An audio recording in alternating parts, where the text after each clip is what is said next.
I grew up in a rural community. All my friends and anything fun, really, meant a 30-minute drive into town. However, that doesn't mean that nothing was close. In the next town over, population under 10,000, there were the usual suspects. Grocery store, a couple of banks across the street from each other, and the corners. I don't know if you have a corners where you live, but I'll describe it to you. They're fairly tall for no good reason I can think of, and have big windowed fronts so you can see all the merchandise inside. As for the merchandise, think of it as a dollar store that never felt obligated to stick at $1. Nothing too expensive, no televisions or appliances or anything. Definitely no produce, but just about everything else.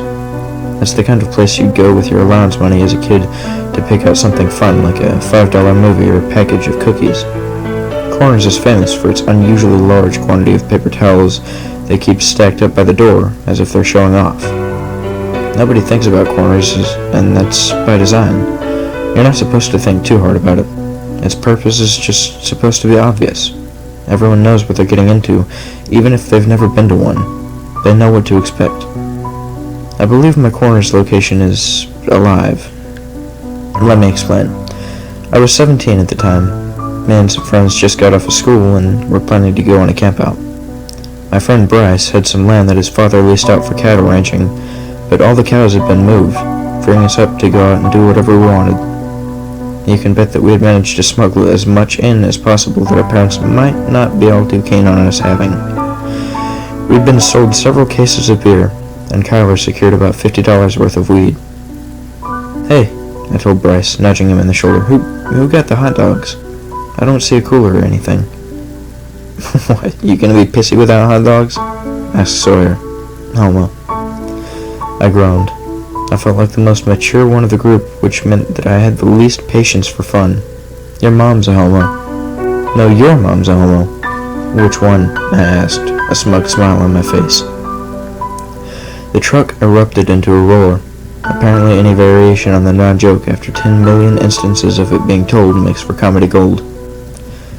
But seriously, we gotta get snacks. Who brought the snacks? Everyone was quiet for a second or two. "I'm getting nothing," said Kyler. "I spent enough money." Everyone kept passing the responsibility like a hot potato until it got back to me. Being one of my friends with a job, it made sense that I buy the snacks. And you know what that means. Corners. The 5 of us stopped at the corner store and got out. We went inside and immediately bolted for the snack section. Seeing as they weren't the ones paying, they went all out, grabbing as many Oreos and Nutter Butters as humanly conceivable. I shot them a glare, but they didn't seem to mind. I could tell they assumed that, since I was the only one with any college plans, they could keep abusing my money for the rest of their lives.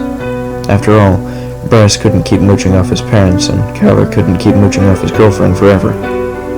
As they were stacking up boxes of snacks to the moon, I popped over to the instant coffee section. I knew we were going to need it in the morning after the campout. As I perused, I couldn't help but notice a strange, buzzing noise. I thought it was the fluorescent lights at first, but as I leaned in, I realized it was coming from the shelf. I put out a hand to feel it, and sure enough, something was buzzing inside the steel. I couldn't quite pinpoint what it was. I figured it must have been something electrical. It was the rhythm that bothered me the most, however. It reminded me so much of a heartbeat. Thud, thud, thud, thud, thud, thud. "Hey guys, check this out," I called over. They came over to my aisle, confused as to what I was doing. "You got yourself a shelf lady friend?" asked Sawyer. "Gonna love her up so we can see?" "Shut up," I hissed. "I'm trying to find out what this is." "It's a shelf, dude," replied Bryce. "Hey," shouted the woman behind the counter. She'd been ignoring us to read a magazine for the duration of our visit, but now we had her full attention and she looked pissed. "Get off that!" I let my hand off the shelf. Sorry, ma'am." Within a moment, she was back to her magazine. I figured she just didn't want stupid kids messing with anything inside the store. We laughed it off and decided to check out, and the cost felt like someone took an ice cream scoop to my flesh. It's amazing how expensive lots of cheap things can be. Anyway, that evening, we managed to get a fire going out on Bryce's property. It took a little time, and collecting the wood was a chore, but it was very satisfying once it was complete. Everyone was laughing and having a great time, but I didn't have any beer. I'd just been quietly sipping a Coke and eating a bag of chips. "Yo, you a teetotaler?" asked Sawyer. "Nah," I replied. "I'm just thinking about driving back to the Corners." "How come?" asked Kyler. "I want to figure out what that weird buzzing was. It felt wrong, you know? I'm just curious." Everyone was far too out of it to properly respond. I knew I'd probably be alone for the next 30 minutes, and I didn't really care. I didn't really feel like I belonged in this group anyway. We'd been friends since elementary, but, you know, the older they get, the more you drift apart, right? Not that I thought I was any better than them. Honestly, I felt awful that I wasn't as fast about laughing as they were. I just sort of stood there awkwardly smiling, being the butt of that every joke. I wasn't fast enough to get. That's probably the only reason they let me come. That and my money. But I really, genuinely wished that I could have been a real friend to them. That's just not me. My parents always told me I'd come into my own in college, and I hoped that was true. I got back into my truck and headed to Corners. The sun was setting and the store would be closing soon, but not too soon. I walked in and the woman behind the desk looked up just a touch from her magazine to glare at me. I only barely noticed it in my peripheral vision. I walked back over to the coffee section, knelt down, and put my hand on the back of the shelf. There it was again, the weird pulsating feeling. It might have just been the way the steel was textured, but it was leathery, like a tanned hide. I'd begun to scratch the steel with my fingernail and see what it did. "Hey!" shouted the woman behind the desk. "What are you doing, kid?" "Just browsing," I answered, continuing to do it. I figured if she was really pissed off enough, she'd come back and do something about it, but she never did. She just kept yelling at me. I turned her out and kept scratching, eventually realizing something odd. The scratches had begun to peel a little bit, revealing some residue underneath. I couldn't figure out what kind of material would have produced this, but it wasn't steel. Eventually she stopped complaining, resuming her magazine. The strange pulsing was getting stronger. I kept going at it, thoroughly enthralled with this bizarre experience, until it finally happened. I saw a drop of blood.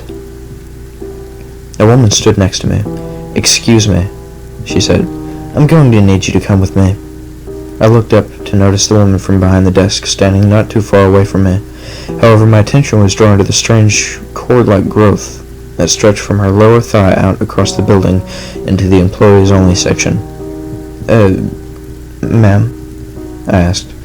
"If it's alright, why do—" She grabbed my arm tightly, pulling me to my feet.